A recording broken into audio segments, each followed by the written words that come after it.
I am a little puzzled because she's thrown this idea of asymmetric effects into the whole narrative, and effectively that just sounded to me like we'll follow the data, and if the data looks stronger we might hike, and if it doesn't we won't.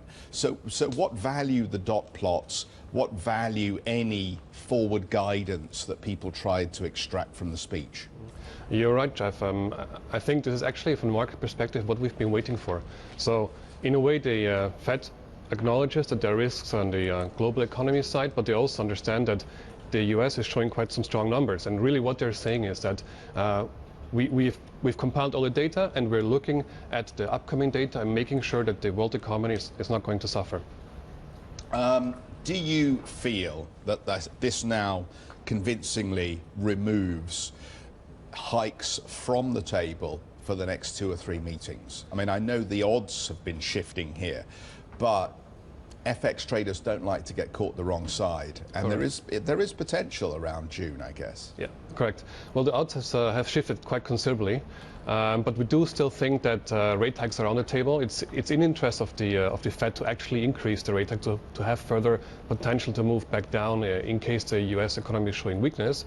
But I do think that we will see one rate hike later this year, possibly in the June meeting, and there might be a second one coming up towards the end of the year if inflation is contained within the US. Janet Yellen's done a fairly good job of rallying the troops around a common position to prove that the FOMC is united.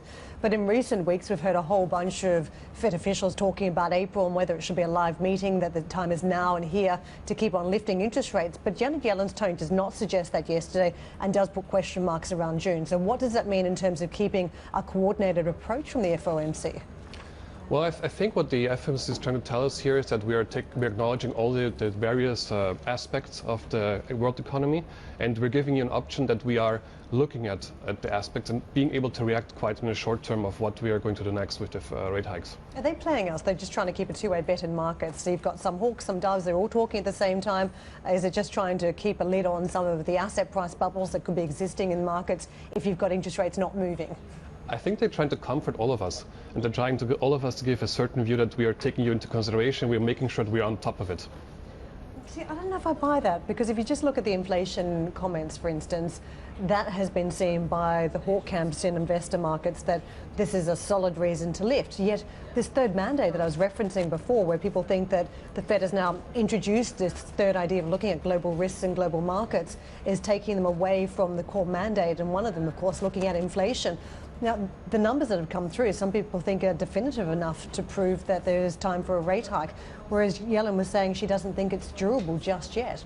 Yeah. Do you think that's true? Do you think that the inflation numbers are coming through and that they're not strong enough stateside? I agree with you on the one point that the US should be taking a global economy outlook, and of course should target their own inflation rate. But having seen the oil coming down over the last half year or so, I do believe that we're still okay with inflation.